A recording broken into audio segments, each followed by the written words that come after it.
出起来的可能。I think competition. I think there could be two kinds of competition, two categories of competition. One competition,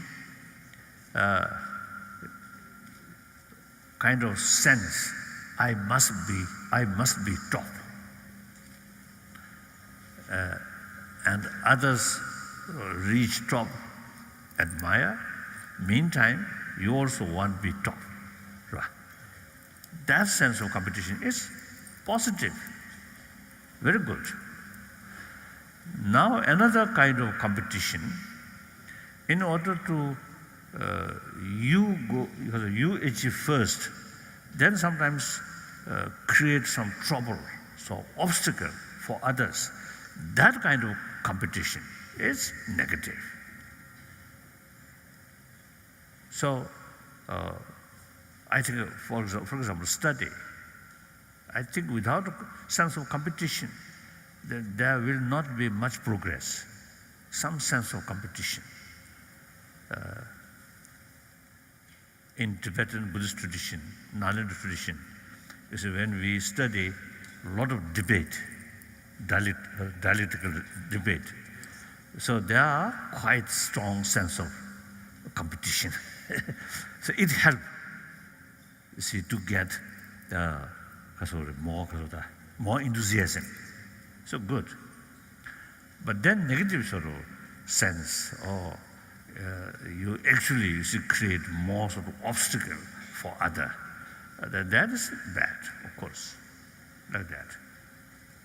Then more and more people, or at least some people, you see, showing some interest about Buddhism, including some scientists. That I think, firstly, modern people love something new. Americans, your tradition come from Europe, the Judeo-Christian tradition, and some extent Muslim. So now that is your Gyundu Solchava. It's like kind of your staple diet. So now some people want some new thing. That also not very sort of serious. So as after you see the touring, right? Touring like a tourist. Tour and find some new things, little bit interest, and for a few months, showing some interest. Then after a few months, forget. Such things are not very serious. But then some people who fund research work, analyze, then Buddhist tradition, particularly the Nalanda tradition, there is sort of very strong sort of tradition. Analysis. Even Buddha's own word, the Nalanda tradition have this sort of tradition, you investigate or analyze Buddha's own teaching. If particular teaching goes contradictory with our reasons, then we should have the liberty to reject that. So Buddha himself, you see, express, "Oh, my follower, ordained monks or scholars should not accept my teaching out of faith, out of devotion, but rather through thorough investigation, experiment."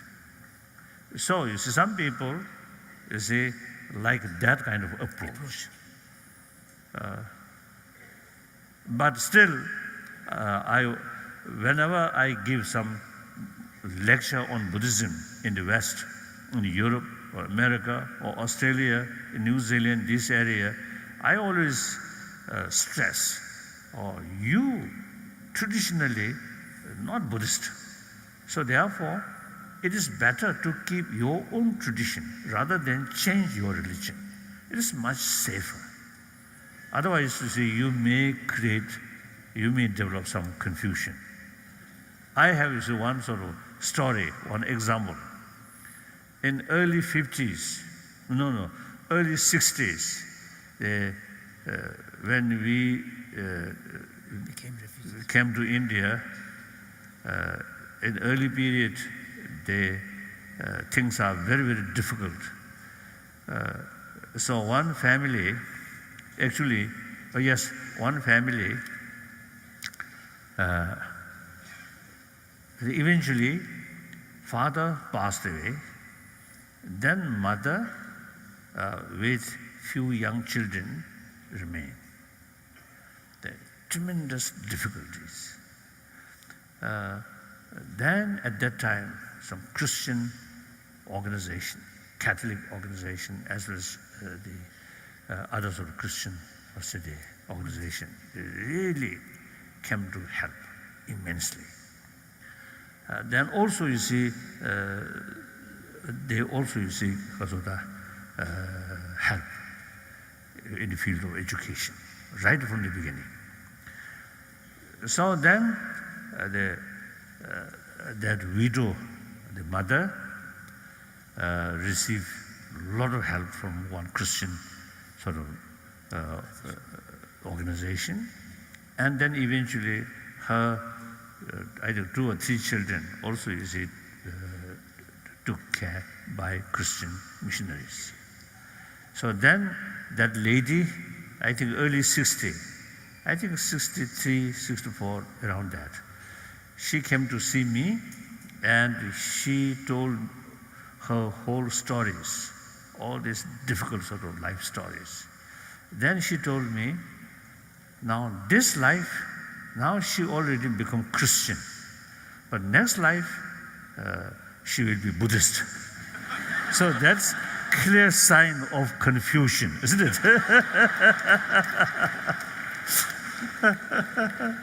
And then also is some my friend, some Christians, one I think French, one is Polish. They're very much fond about Buddhism. So then, I think one case, I think 56, when I came to India, one French, she already become Buddhist nun. Then another Polish, after 59, we become very close sort of friend. She really helped a lot about Tibetan younger generations education like that. So she also become Buddhist. Then the French lady, after 59, I came to India. I inquired, where gone? Where is that French Buddhist nun? Then someone told me, now she give up Buddhism and she start a lot of criticism about Buddhism. Then the other Polish lady, very old lady, and at the time of her death, you see the concept of creator is very much sort of alive, her mind. So these are clear signs of confusion. It is much better, safer, keep one's own tradition. Meantime, you can take some sort of experiences or some methods, like some my Christian friend. One sort of story, quite nice, is one Christian monk, one American, wonderful person, wonderful sort of spiritual brother, and also one England. I know one Christian monk, Catholic monk. Was it Appleford, sorry? Appleforth Monastery, Dom Sylvester. England. And Appleforth. Oh, in Scotland, I think border, yes. England and Scotland. One time, it was my visit Scotland, I think Glasgow. I just slipped, sorry. Slipped, yeah, slipped. Slipped. Slip of tongue. Oh, England, I mentioned England. Then the Scottish people there, they immediately say, this is not England, this is Scotland.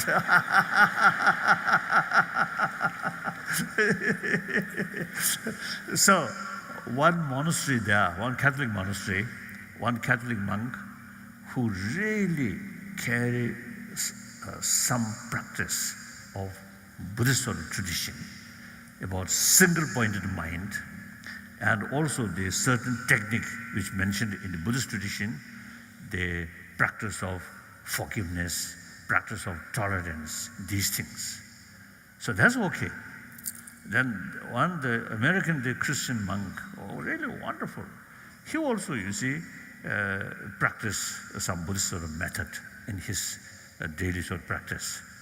Then one day, he asked me his genuine interest about one unique Buddhist sort of concept, things, relative, theory of, what's that? Relativity. Theory of relative. So he then asked me about that. Then I told him, this is not your business. This is Buddhist business, so don't ask that. So these are something unique. Because you see, according to the Christian sort of faith, the God is absolute and absolute and permanent. Therefore, this is a Buddhist concept may sort of, how should they, may undermine that sort of concept. Faith. No. Absolute and independent, that kind of sort of faith. So it is much better to keep that faith. So I really, what should they, admire the Christian or those theistic religious sort of tradition. Tremendous faith towards God. One time, I think John Main from Canada, see, one day we just talk and some short meditation. And then he carries some sort of singing. Then, while you see praising God,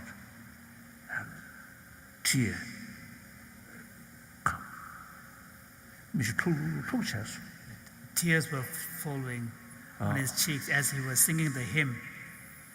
So clear sort of indication, such a sort of strong, single-pointed faith towards God.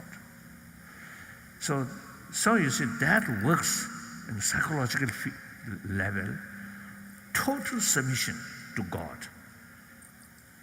Certainly reduce self-centered attitude. So Buddhist idea, selflessness, aiming reduce self-centered attitude. Different method. But those theistic religious tradition, single-pointed faith towards God, Creator, that reduce same sort of effect like that. So really wonderful. So therefore, I always stress it is better to keep one's own tradition. And then among millions of people, some individual may find the Buddhist way of approach is more effective, more suitable. Then up to individual right. In that case, say, while you follow new tradition, but you must respect your, traditionally your faith, must respect. It's still working among the humanity. So plenty of reasons to respect, like that. Yes, now